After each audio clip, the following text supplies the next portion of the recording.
Welcome, or indeed welcome back, to Hands on Film. Today, along with my guest... Hello! I will be reviewing the latest in the Ghostbuster franchise, Frozen... Souls. No, pie. Apple pie? Empire. Frozen Empire. Oh, Jupiter.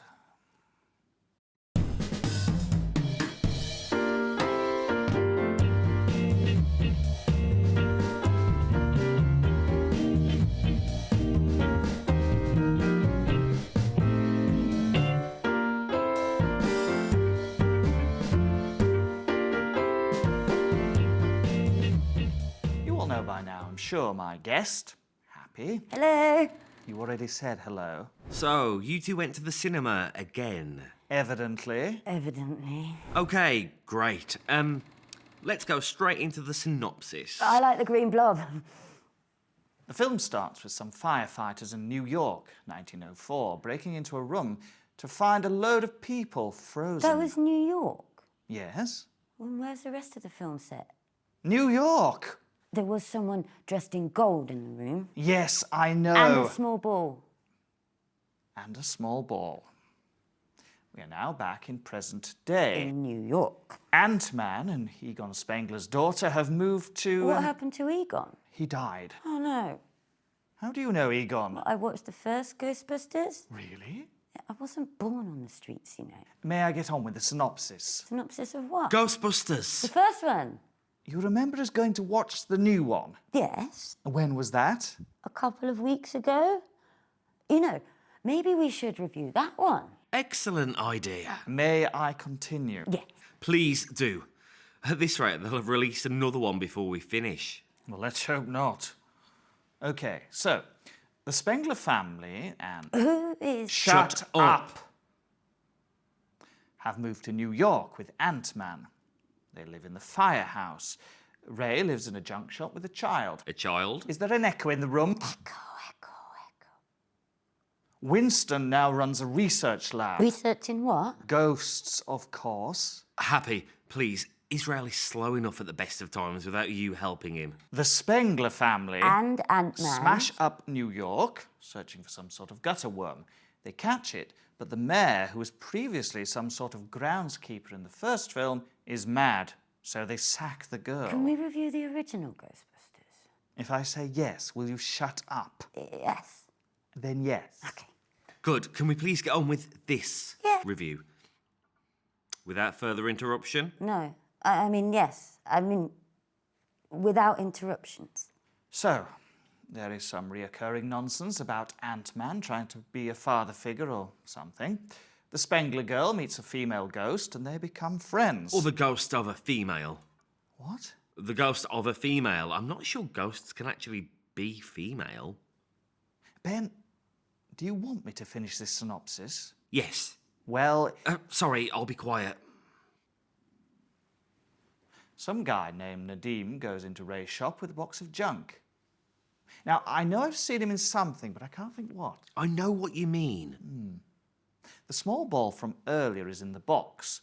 Ray uses his tricorder, and it has a lot of psychic energy in it. The ball has been taken to Winston's lab. They can't make heads nor tails of it, so head to Nad's house. His grandmother has some sort of gold room. Brass. Does it matter? Yes, because brass is magical. Sorry.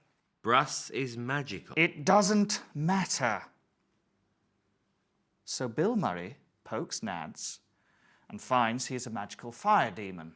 The ghost, female or female ghost, turns up at the fire station to groom the Spengler girl. Hang on a minute. She grooms the girl. Discussion. I forgot we still had to do that. Ray, the Spengler girl, and the young boy go to the library, where all the info the plot requires is revealed. The ball houses some sort of beast, and Nads is a fire demon. Oh, and the beast is scared of brass. I guess in this instance, it did actually matter. Yes. It turned out that a chant can release the beast, but only if uttered by a human. Oh, and the beast can only control ghosts. I'm confused. What's new? Anyway, for some reason they shoot a stone dog, which makes groundkeeper Peck upset, and so he closes down the fire station. The girl goes to see the ghost and turns herself into a ghost. I didn't understand how the Beast knew that the Spengler girl could do that. No. As I was saying, the Beast controls her ghost, which makes her body chant the words to set him free. Now free and looking rather like Steppenwolf, he of course, rather than settling down like a normal person in Skegness and enjoying the sunshine, goes on a rampage. Lots of random stuff happens, but the culmination is that the new Ghostbusters need to team up with the old Ghostbusters, the fire demon and inevitably the female ghost, or ghost of the female, in order to defeat him. Some boring drivel happens. The end. Right, well, I'm sure everyone followed that. Let's go straight into the discussion, shall we? And Happy, we already know you like the green blob. I do. But did you like the film? Well, I didn't really understand it. There's a shock. I mean, I didn't understand what it was trying to do, In what way? what it wanted to be. Oh, for Demeter's sake, it was flat. Flat. It really had very little to say. Very little. The enemy was poorly designed. Like a horse. A horse? Yes, a horse designed by a committee of camels. For these films to work, there must be constant progression and pushback. This increases and increases until the final showdown, where something that they have learned along the way helps them secure victory. Just what I was going to say. So you were saying that that didn't happen during this film? It did not.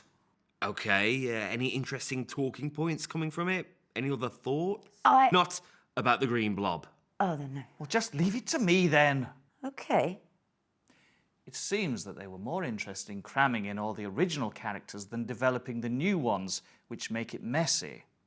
I was uncertain to who the main protagonist actually was. It was the girl. The previous one was actually better, as they picked up from the original movies and kept the lore, but expanded on it. Wasn't there one with a load of women in? Yes, but that seems to be repressed deep in the Ghostbusters psyche now. Why? Oh, I don't know. So the originals were family friendly but not kid orientated. Would you say this one's a bit more kid orientated?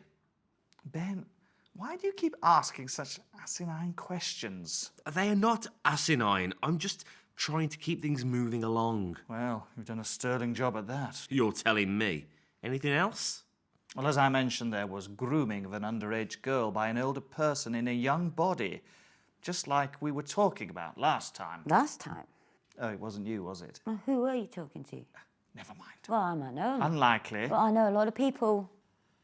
It wasn't as bad as the previous occasion, as it was just in order to manipulate the girl. Oh, that makes it fine then. What is annoying is that it was clearly touching on adolescent homosexuality, but like all Hollywood films, was too cowardly to actually talk about it, preferring to put it into subtext and innuendo.